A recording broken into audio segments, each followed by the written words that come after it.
Bismillahirrahmanirrahim. Assalamualaikum warahmatullahi wabarakatuh. Perkenalkan, nama saya Mustafa Kamil Tahir, alumni Teknik Kimia ITB Angkatan 74, yang dibantu oleh rekan Susbandono, alumni Teknik Industri ITB Angkatan 74 sebagai moderator. Selamat malam dan salam sejahtera buat kita semua. Terima kasih kami ucapkan kepada bapak-bapak narasumber yang berkenan memberikan pencerahan kepada peserta webinar 1 yang diselenggarakan oleh Solidaritas ITB 74 atau Solitbeta, khususnya kepada Bapak Insinyur Heri Ahmadi, Ketua Dewan Mahasiswa ITB 1977-1978, Dubes RI di Jepang tahun 2020 sampai saat ini. Tema webinar pertama ini adalah situasi politik saat ini. Selamat mendengarkan webinar pertama dan diskusi dengan para narasumber. Semoga bermanfaat kita semua. Terima kasih. Wassalamualaikum warahmatullahi wabarakatuh. Terima kasih Kamil, terima kasih semua teman yang ada di laptop saya pada sore dan malam hari ini. Yang kedua, ini adalah Heri Ahmadi. Beliau adalah Ketua Dewan Mahasiswa 1977-1978. Jadi mari kita dengarkan bersama ketiga narasumber yang luar biasa ini. Sekali lagi, mantan atau Ketua Dewan Mahasiswa tahun 77-78. Mas Heri, the screen is yours. Terima kasih Mas Bano. Teman-teman sekalian, Assalamualaikum warahmatullahi wabarakatuh. Selamat malam. Waalaikumsalam. Saya sangat setuju apa yang tadi disampaikan Mas Sarwono, ya bahwa tapi saya akan meneruskan bagian yang Mas Sarwono tadi sampaikan bahwa apapun perubahan kita di dalam negeri, mau tidak mau kita harus melihat juga perubahan geopolitik global kita. Jadi Mas Sarwono, saya setuju sekali bahwa memang faktor COVID sangat menentukan, faktor lingkungan hidup yang tadi disebut oleh Mas Bandono, bahwa saya akan mulai tadi yang perubahan perang geopolitik tadi. Kalau kita lihat, kita ingat pada waktu kita masih SMP, SMA, kita berada di dalam perang dingin, yang pada waktu itu Indonesia dianggap dalam posisi yang netral, karena politiknya Bung Karno pada waktu itu memang menginginkan non-blok dan bebas aktif. Namun demikian 65 terjadi perubahan kekuasaan. Pada pertengahan dingin pada tahun 80-an, Indonesia sudah masuk dalam sphere-nya, pengaruhnya Amerika. Itu yang kira-kira terjadi pada waktu itu, perubahan yang sangat besar dalam posisi kita sendiri. Kemudian kita mengingat pada waktu itu 90-an awal, maka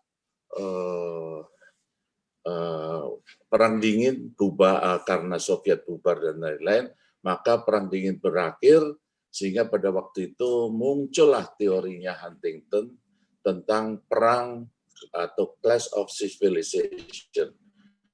Dunia perang dingin, dan salah satu muridnya atau mitranya Huntington menyatakan bahwa sejarah telah mati.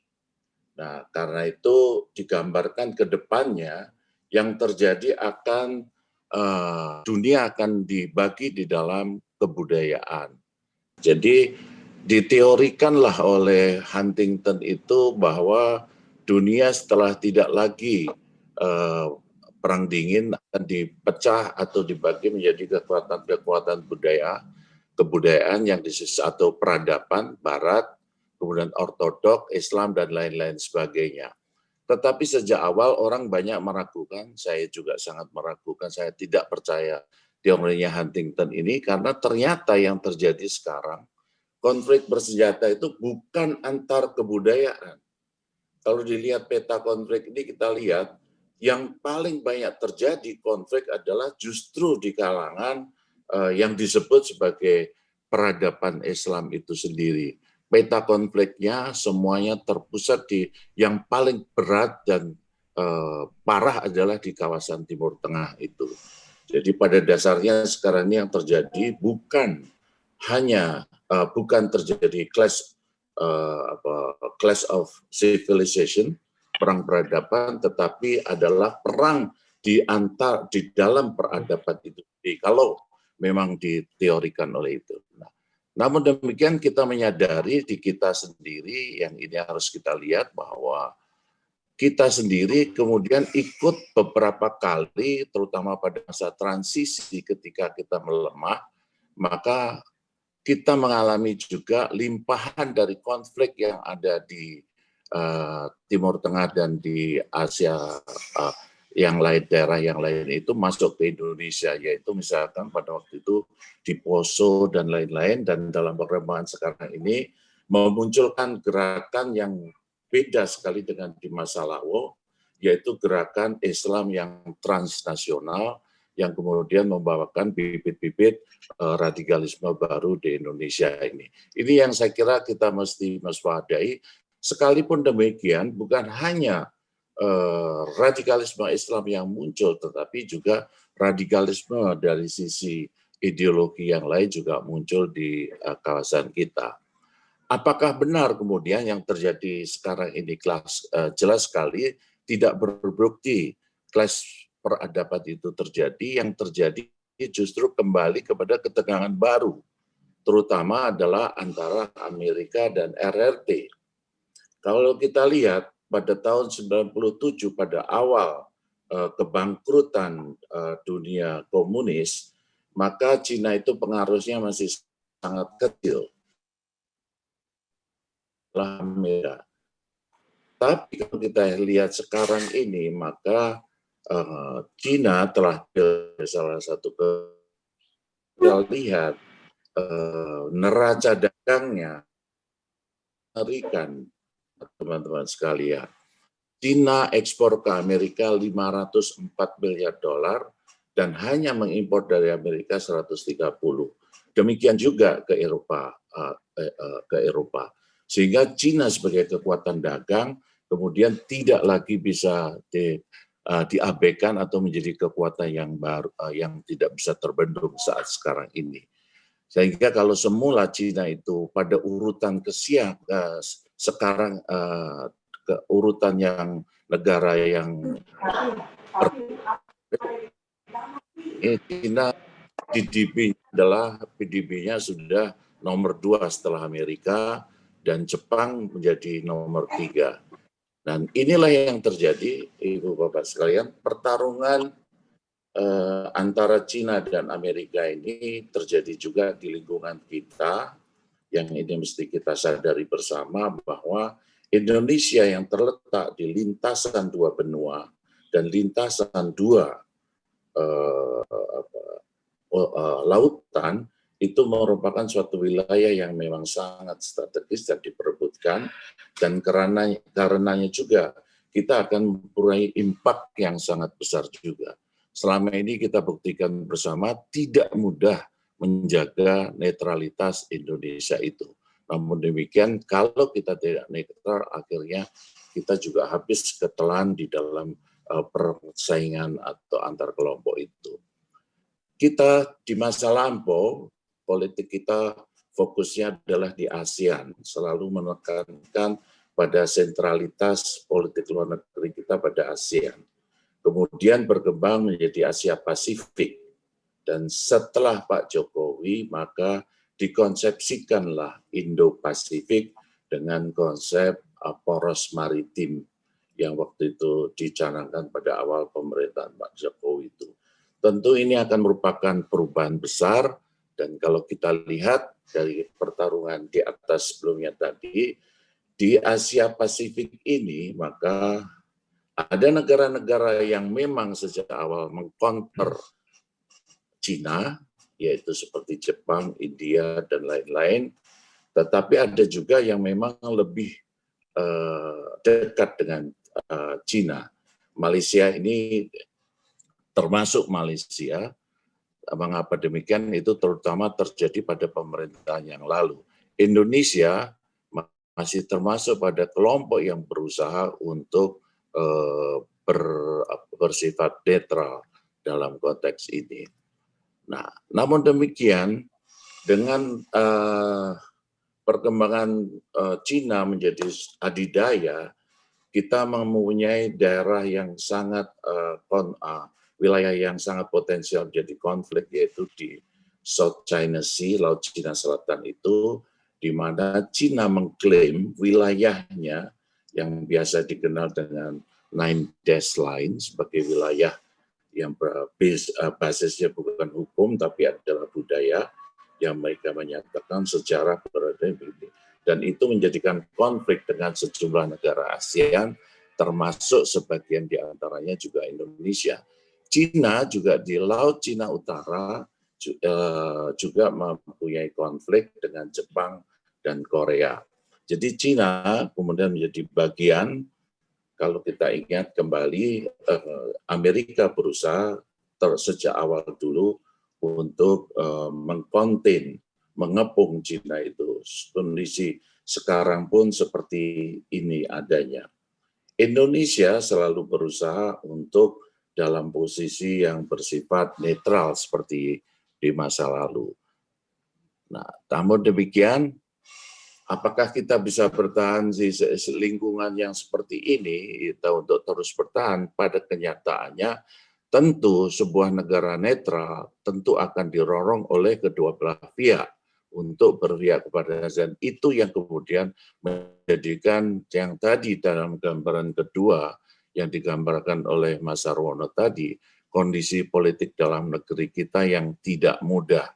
Kita lihat, teman-teman sekalian, demokrasi kita setelah 20 tahun reformasi termasuk yang masih di dalam kategori flaw demokrasi, demokrasi yang cacat dengan indeks yang berada di antara 60-70.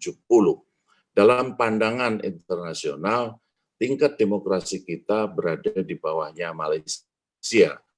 Sekalipun kalau menurut saya Indonesia lebih baik daripada Malaysia. Ini kenyataannya. Setelah 20 tahun reformasi yang disebutkan Mas Sarwono tadi, saya setuju sekali, kita termasuk negara yang masih jauh. Masih ada kemungkinan kalau kita tidak cermat, kalau kita lebih suka gontok-gontokan daripada membangun ekonomi kita, kita akan jatuh kepada failed state.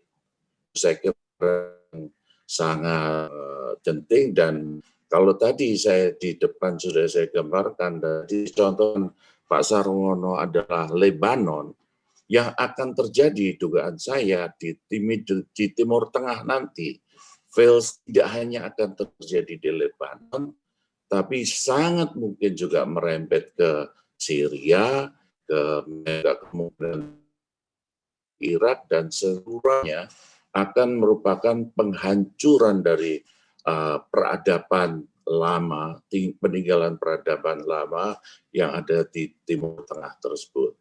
Ini yang saya kira menjadi catatan yang saya setuju dengan Mas Sarwono tadi, harus menjadi perhatian kita. Indonesia tidak boleh gagal di fail state hanya karena ulah orang-orang yang berambisi dan tidak mau membangun. Kalau memang mau berpolitik, ya harus membangun kekuatan politik yang memang demokratik, bukan hanya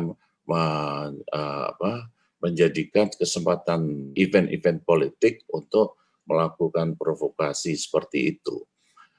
Sekalipun demikian, ya, kalau kita boleh lihat, Gus Dur dulu selalu mengatakan mereka itu yang suka ribut-ribut itu hanyalah splinter.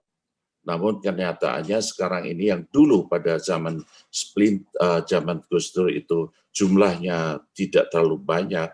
Namun demikian sekarang ini saya kira jumlahnya sudah semakin besar dan harus menjadikan perhatian kita secara bersama. Saya ingin menunjukkan bagaimana di Indonesia yang politik fragile tadi, hasil pemilu sebenarnya menunjukkan hal yang cukup stabil ya. Ini Pak, PDI partai-partai nasionalis itu ada. Secara ringkas saja saya ingin lihatkan bahwa sekalipun sudah masuk ke 5 atau 4 kali pemilu, ternyata peta perolehan suara sesungguhnya tidak banyak berbeda dari pada zaman Orde Baru yang dulu. Partai Nasionalis, partai yang dulu disebut adalah gabungan dari PDI itu menjadi gabungan Partai Nasionalis itu, kemudian partai-partai Islam digabungkan dan Partai Karya, itu ternyata peta politik sampai dengan bahkan sampai tahun 2019 terakhir kemarin tidak terlalu berbeda.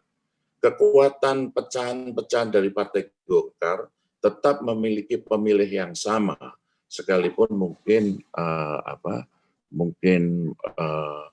memiliki perbedaan-perbedaannya. Ini kalau kita lihat riwayatnya, PDI itu bisa menang karena dari yang kemudian berbelah banyak, akhirnya di Partai Nasionalis itu hanya ada PDIP saja.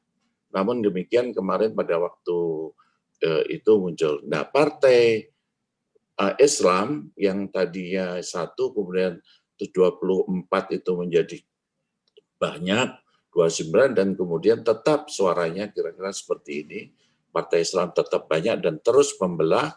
Demikian juga Partai Kekaryaan, turunan dari Golkar ini juga terus yang tadinya sampai dengan 16 partai, sekarang ini tadinya kemudian mengecil menjadi 6 partai, sekarang pun muncul kira-kira menjadi sekitar 8 parpol dari pecahan dari Golkar ini. Namun demikian kalau kita lihat tadi kekuatannya sesungguhnya masih sama seperti ini. Saya setuju dengan tadi yang disampaikan oleh Mas Sarwono bahwa Pak Jokowi untuk memerintah tidak cukup hanya dengan kekuatan partai pendukung dia yang di merah, yang di partai PDIP misalnya. Tidak cukup. Dia membutuhkan dukungan dari Partai Kekaryaan, demikian juga dia membutuhkan dukungan dari Partai Islam.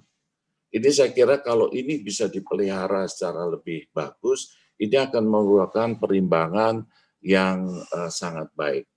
Namun demikian teman-teman sekalian, di luar tadi munculnya gerakan radikal yang ditunggangi oleh kelompok-kelompok yang memiliki ambisi politik yang liar, tetapi juga oleh kelompok-kelompok anarko, kita menyadari bahwa sistem politik di Indonesia belum berjalan secara baik. Kita mengetahui presentasinya sekarang ini, saya selalu menjadikan contoh adalah di bekas dapil saya dulu di daerah Ponorogo dan sekitarnya, di mana yang menjadi yang PDI dari PDI Perjuangan yang memperoleh kursi itu nomor 1 bukannya Johan Budi, tetapi yang nomor 1 itu adalah seorang calon dari Jawa Tengah yang tidak terlalu dikenal, namun demikian dia karena memiliki kemampuan logistik yang luas, dia bisa memenangkan nomor 1. Johan Budi baru nomor 2, padahal siapa di Indonesia yang tidak kenal Johan Budi?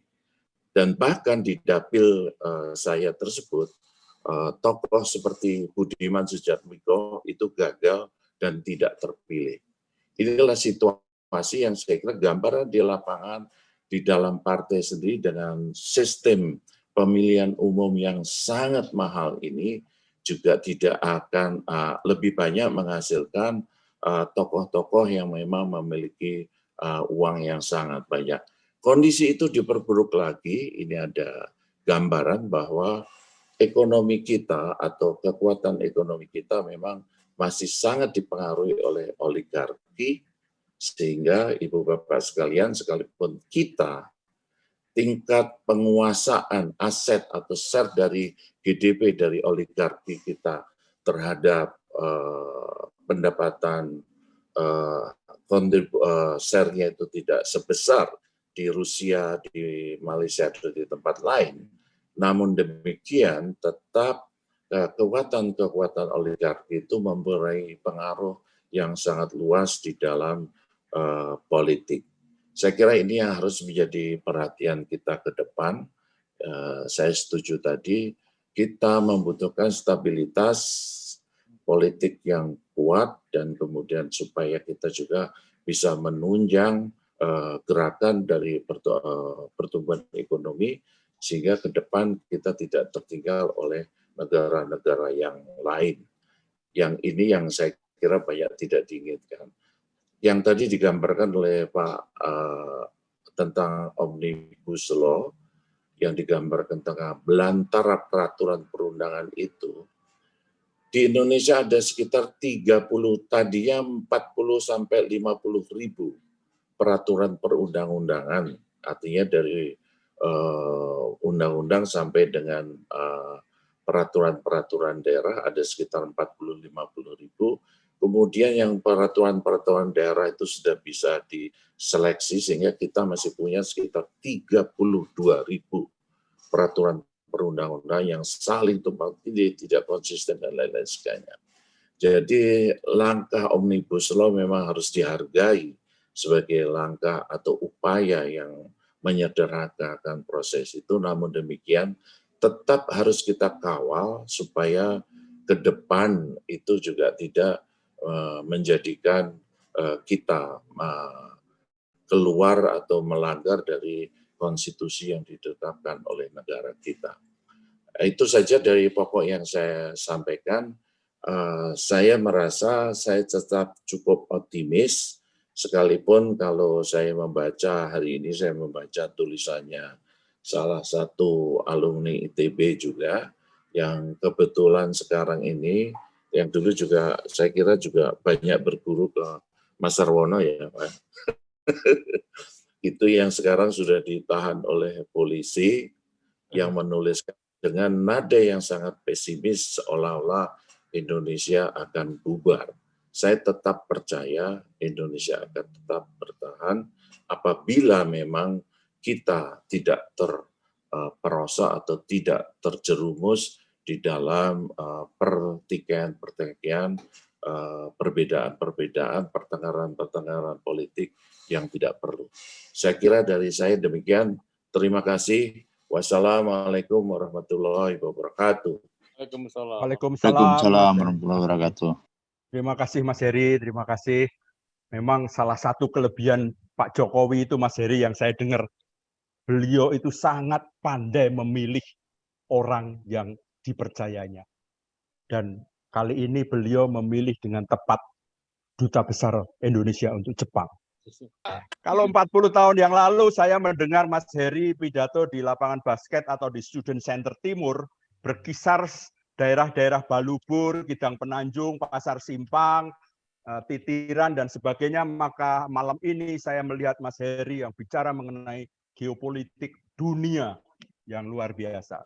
Jadi terima kasih Mas Heri atas kehadirannya dan atas presentasinya.